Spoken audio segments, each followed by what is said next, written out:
जी देखिए, अगला जो सबसे इम्पोर्टेंट है वो ब्लड प्रेशर है।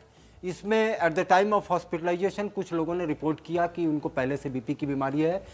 बीपी में एक नई चीज़ जो आई कि बहुत सारे ऐसे लोग थे जिनको बीपी का खुद पता नहीं था। जब हॉस्पिटलाइजेशन के दौरान उनके बीपी को मॉनिटर किया गया तो पता चला कि उनका बीपी हाई है।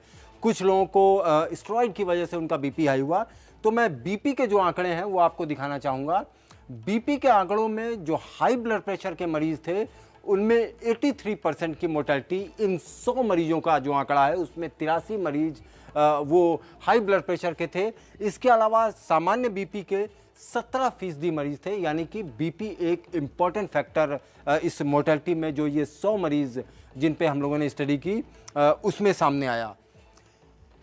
बीपी की जांच लगातार करानी चाहिए। बहुत सारे मरीज ऐसे थे जिनको पता ही नहीं था कि वो ब्लड प्रेशर के मरीज हैं, क्योंकि जो इनिशियल रिकॉर्ड हॉस्पिटल के थे उसमें उनके हाई बीपी का कहीं जिक्र नहीं था। ड्यूरिंग हॉस्पिटलाइजेशन ये बात उनके सामने आई।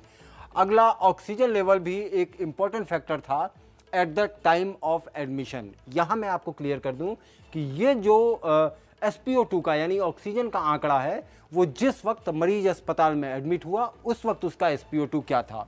जो मरीज 80 से कम, 80 यानी कि 80, 70, 60, 50, 80 से कम ऑक्सीजन लेवल लेकर मरीज अस्पताल में आए, उनमें से 88% यानी जो हमारी 100 सैंपल साइज है उसमें 88 मरीज उसमें से नहीं बच पाए। जबकि 80 और 90 के बीच जो मरीज अस्पताल में अपना ऑक्सीजन लेवल लेकर आए उसमें 12% मरीजों की मोर्टेलिटी हुई। इसके बाद जो तीसरा हमारा फैक्टर है वो BMI, बॉडी मास इंडेक्स, 25 होना चाहिए एक सामान्य आदमी में। तो हमने अपनी रिसर्च में इस 25 को बेस माना है कि 25 से ऊपर जिनका BMI था उनको हमने मोटापे की कैटेगरी में रखा है। उनकी मोर्टेलिटी ज़्यादा हुई है, 84%, यानी कि जो 100 का सैंपल साइज था उसमें 84% लोग कोरोना से ज़िंदगी की जंग हार गए। जबकि जो सामान्य वजन यानी कि जो नॉर्मल 25 के बिलो BMI था उनमें मोर्टेलिटी सिर्फ 16% की थी। तो ये तीन बेसिक जो अगले हमारे क्राइटेरिया थे उनमें ये तीन हैं। मोटापा बहुत खतरनाक तौर पे सामने आया रूबिका। मोटापा, बीपी, डायबिटीज, आपने कहा ऑक्सीजन लेवल, ये वो सारे इंपॉर्टेंट फैक्टर्स हैं जिनका बड़ा ख्याल रखना होगा। और ये ज़रा इधर उधर होते हैं तो चांसेस ऑफ मोर्टेलिटी इस मामले में इंक्रीज़ हो जाता है। मेरे साथ डॉक्टर संजय भी है और डॉक्टर स्वाति भी है और डॉक्टर रश्मि भी हैं। डॉक्टर रश्मि, आप तो बच्चों की भी विशेषज्ञ हैं, यानी अब जो ये तीसरी वेव है इसमें बहुत हद तक डायबिटीज़ बच्चों के लिए ज़्यादा देखी नहीं गई है। ब्लड प्रेशर वो भी ना के बराबर होता है, लेकिन उसके बावजूद it is going to be very difficult अगर ये तीसरी वेव बच्चों को अटैक करती है। तो ये 100 लोगों को जब आप स्टडी कर रही थी तो ये तीसरी वेव कितना आपके जहन में चल रही थी?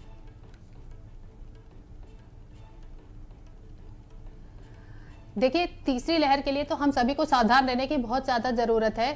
तीसरी लहर आएगी ज़रूर, पर हम ऐसा नहीं कह सकते कि तीसरी लहर बच्चों को ही स्पेशली अफेक्ट करेगी। तो हम लोगों को इन आंकड़ों को बहुत ध्यान से देखना चाहिए, समझना चाहिए और इम्प्लीमेंट करना चाहिए कि बच्चों में भी बहुत बार केसेस में ऐसा होता है कि डायबिटीज़ उनकी डायग्नोज नहीं होती है। हो सकता है जब वो पहली बार कभी किसी बीमारी से ग्रसित तो तभी उनकी डायबिटीज़ डायग्नोज हो। हाइपरटेंशन बच्चों में डायग्नोज बहुत लेट होती है क्योंकि हम इन फैक्टर्स पे बहुत ज़्यादा ध्यान ही नहीं दे रहे होते हैं। तो हो सकता है कि उस समय जैसे अभी एडल्ट्स में भी ऐसा ही हुआ कि जब वो बीमार हुए तब हमें बहुत सारे केसेस का पता चला कि वो डायबिटिक हैं या हाइपरटेंसिव हैं। बच्चों के केस में भी ऐसा हो सकता है। तो हमें इन सारे फैक्टर्स को, जो भी एडल्ट्स में फैक्टर्स मिल रहे हैं, बच्चों के प्रति भी उतनी ही सचेतता से उनको देखना और समझना चाहिए और उनको टाइमली डायग्नोज करके ट्रीटमेंट जरूरी है। ऐसा हो सकता है कि बच्चों में हमें पता ही ना चलेगी और एकदम से कॉम्प्लिकेशन डेवलप हो जाए। और इसीलिए ये फैक्टर्स ऐसा ना सोचे, इसलिए हमें इन सब चीजों का बहुत ज्यादा ध्यान रखने की जरूरत है। मतलब ये ऐसा ना सोचा जाए कि नहीं ये तो बड़ों में ही पाई जाने वाली बीमारी है और इसीलिए तीसरे वेव में। नहीं, बिल्कुल नहीं। ओके, अंडरस्टैंड, ठीक है, मैं समझ गई। डॉक्टर संजय भी हमारे साथ है। डॉक्टर संजय, इस रिसर्च सबके लिए जरूरी है। ओके, डॉक्टर संजय, इस रिसर्च में आपको सबसे इम्पोर्टेंट पहलू क्या नजर आ रहा है?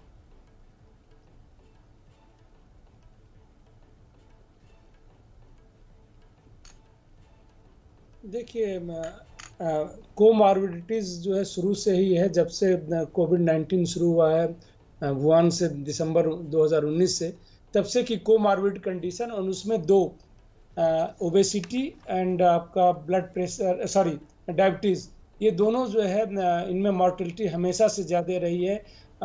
लोकल डेटा भी हम देखते हैं, उसमें ग्लोबल डेटा देखते हैं, उसमें सिर्फ हिंदुस्तान की बात नहीं, पूरी दुनिया में अगर आप देखें, जो न्यूयॉर्क में मार्च अप्रैल पिछले साल था, सबसे ज़्यादा जो ओबेज लोगों की डेथ हुई थी।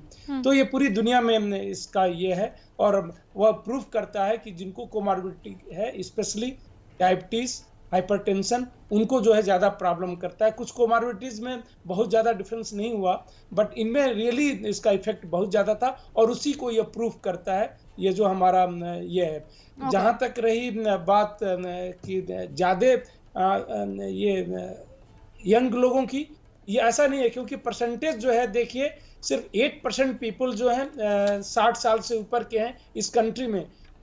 ये आल्दो इसका डिस्ट्रीब्यूशन बिल्कुल वैसा नहीं है, क्योंकि ऐसी सैम्पलिंग नहीं की है, फिर भी जो 100 लोगों पे किया गया है, उनमें करीब 40-45% लोग 45% लोग 60 साल से ऊपर हैं, जबकि 60 साल से ऊपर के लोगों का जो है संख्या जो है इस देश में सिर्फ 8% के आसपास है, 8 से 9%। तो अभी भी देखा जाए तो एज फैक्टर जो है बहुत ही इंपॉर्टेंट रोल प्ले करता है, उसके साथ साथ जो है आपके कोमॉर्बिड कंडीशन के साथ। जी हाँ, यही नतीजा मैं निकाल सकता हूँ। आप कह रहे हैं एज फैक्टर और कोमॉर्बिड होना, ये दो बहुत ही इम्पोर्टेंट एस्पेक्ट है कोरोना की जंग में। कौन जीतेगा कौन हारेगा, इसे लेकर डॉक्टर गुप्ता आप कुछ कहना चाह रहे हैं?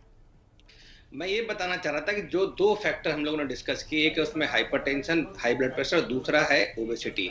तो हाइपरटेंशन में क्या होता है, मैं ये दर्शकों को बताना चाह रहा हूँ कि हाइपरटेंशन में जो आपकी धमनियां हैं, जो जिसमें रक्त बहता है, हमारा ब्लड बहता है, वो थिक हो जाती है, मोटी हो जाती है, उसके अंदर एथेरोस्क्लेरोसिस हो जाती है, उसके अंदर कोलेस्ट्रॉल जमा हो जाता है। उसकी वजह से इन मरीजों में हार्ट अटैक के चांसेस ज्यादा रहते हैं, स्ट्रोक के चांसेस ज्यादा रहते हैं। इसके अलावा कभी कभी एनेरिज्म हो जाता है, मतलब जो गुब्बारे कमजोर हो जाता है, उस तरह की फूल जाती है धमनियां, वो रप्चर हो जाता है, उसकी वजह से फेलियर के चांसेस ज्यादा होते हैं और डेथ के चांसेस ज्यादा होते हैं। ऐसे ही जो हाइपरटेंशन के मरीज हैं, उनमें हार्ट फेलियर के चांसेस ज्यादा होते हैं। किडनी में अगर ब्लड वेसल नैलो हो जाती है तो उसकी वजह से एक्यूट किडनी इंजरी ज्यादा होती है, इसकी वजह से मल्टी ऑर्गन डिसफंक्शन ज्यादा होते हैं। तो ये कहीं ना कहीं ऐसे फैक्टर्स थे जो इनडायरेक्टली हाइपरटेंशन वाले पेशेंट में डेथ को ज्यादा कंट्रीब्यूट कर रहे थे।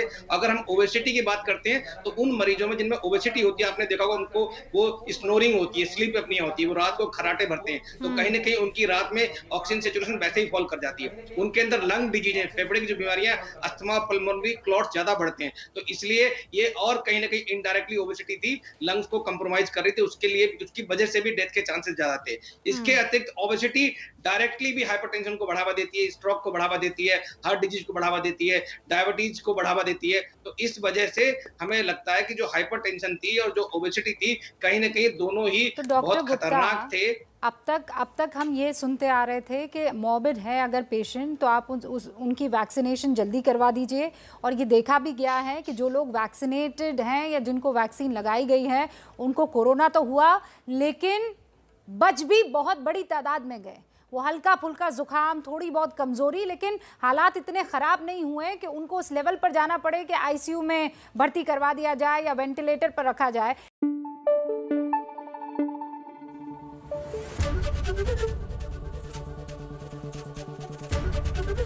एबीपी न्यूज आपको रखे आगे।